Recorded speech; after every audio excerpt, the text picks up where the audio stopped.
y de hecho tratamos de alguna medida, teniendo en cuenta que la extensión del libro no podía ser muy grande, de alguna manera de explicar a lo largo de la ruta no solamente cómo se llega al sitio y tal, sino a diversos aspectos naturales que pueden observarse. Para ello hemos insertado, digamos de una manera segregada del texto, unas ventanas donde se hace referencia a algunos aspectos, normalmente de tipo naturalístico,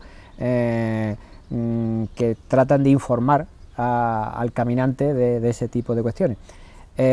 Por ejemplo, en Sierra Nevada, por ejemplo, en Grazalema, que se hace referencia, hay una ventana de estas que digo, que hace referencia a la alta pluviometría de la sierra y las posibles causas de por qué eso es así. En Cazorla hay un par de ellas, me parece, una relativa, por ejemplo, a la formación de acebos que hay en el norte del parque, en un lugar que se llama Las Acebeas, en fin, que a lo largo, o por ejemplo cuando tratamos Sierra Bermeja, pues hablamos de la roca y del origen un poco anecdótico de esa roca de origen ígneo, en fin, que tratamos de dar esos aspectos también naturalísticos porque siempre hemos considerado que el montañero no es una máquina de hacer camino y de subir, sino que también es un ser pensante que debe y sensible que debe interesarse por ese tipo de temas, claro está.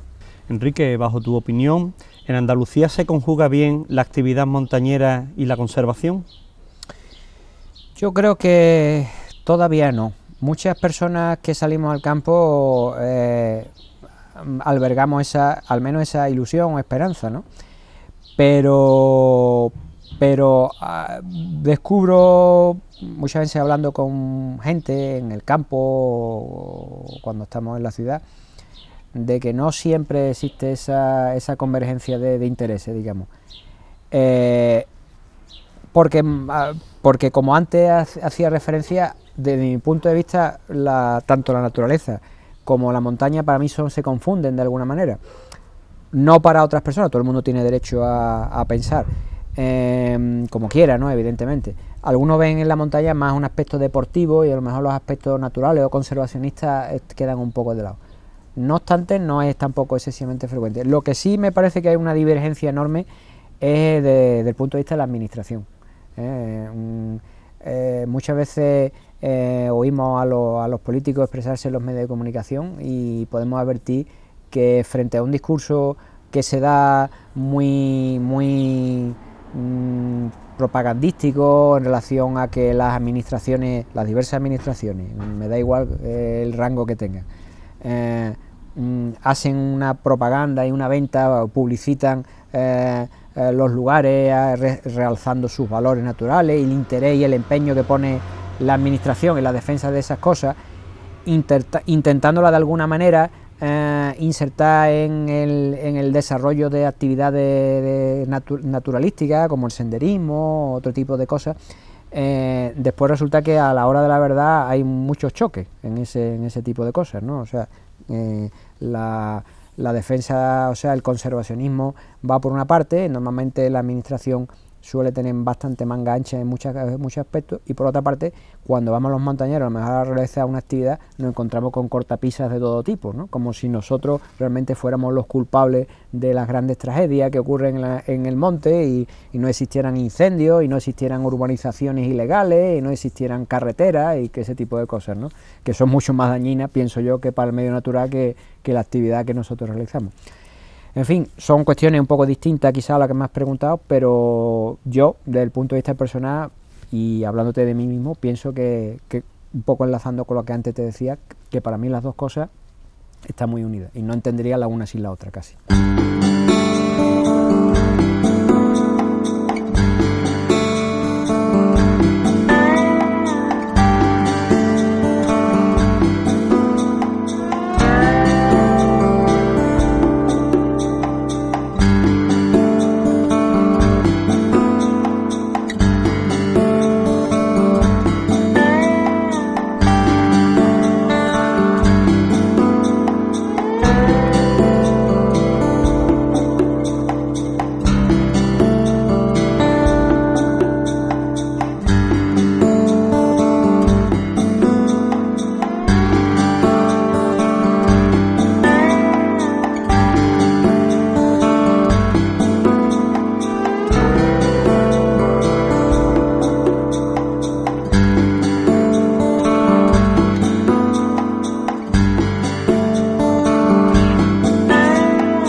capítulo del libro que creo que es bastante interesante, que es el titulado El equipo, ¿no?, de lo que se debe de llevar al campo.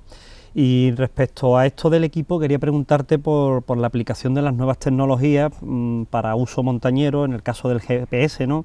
¿Qué ha venido a significar esto ha revolucionado la forma de ir al campo, de vivir la montaña, en la seguridad?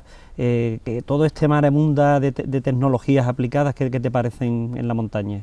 Pues es una buena pregunta, porque la respuesta podría depender un poco de la persona y de la edad de la persona que te respondiera. Yo, ya que soy de una generación un poco más mayor, digamos, pues hago el uso del GPS, digamos, el imprescindible, ¿no? Porque me imagino que al equipamiento que te estaba refiriendo y las nuevas tecnologías se hacía relación sin duda al tema del GPS. De luego ha sido una revolución, no cabe duda. El incremento de la seguridad que te puede dar un GPS es enorme. Solamente tenemos que pensar, en el peor de los casos, ¿no?, en caso de un accidente, nos podemos ver en la montaña, podemos tener nuestro GPS encendido o encenderlo en ese momento, podemos saber las coordenadas del lugar donde nos encontramos, y si además disponemos de un móvil, que también es nueva tecnología, que también forma parte de la nueva tecnología, pues en un momento dado podemos llamar a emergencia y podemos dar exactamente nuestra posición sin tener que dar muchas explicaciones, nada más que con dar una serie de números. Cualquier equipo de rescate nos localizaría con un error de 1 metro o de 2 metros simplemente, ¿no? Entonces eso evidentemente es un avance muy positivo. En el caso extremo, a lo mejor otras personas de otra generación más joven, que viven más el tema de las tecnologías que las de mi edad, pues yo he llegado a ver casos extremos que prácticamente ya pueden hacer casi una especie de montañismo virtual, y muchos de ellos casi se contentan con tener en su ordenador toda una serie de datos electrónicos procedentes de GPS que haya podido conseguir a través de internet o a través de amigos y tal, y que casi ya juegan mucho con eso. No es normal, digamos que sería un caso friki del asunto, ¿no? Pero evidentemente entre un extremo y el otro siempre hay un término medio que hace que evidentemente sea una verdadera revolución, como tú mismo decías antes. Incrementa enormemente la seguridad. Yo personalmente uso el GPS en primer lugar para tomar los datos electrónicos, es decir, lo que normalmente en la terminología del GPS se llaman los tracks, que es el recorrido, el sendero propiamente dicho, y marcar una serie de puntos claves de un itinerario, que pueden ser cruces o pueden ser lugares de interés dentro, que se llaman waypoint en la terminología del GPS. Con esos datos se pueden, por ejemplo, trazar mapas de gran calidad y con una exactitud que antes no podíamos ni pensar. Esos datos además pueden ser enviados al entrar en un ordenador, pueden ser enviados por correo electrónico, por ejemplo, a cualquier persona.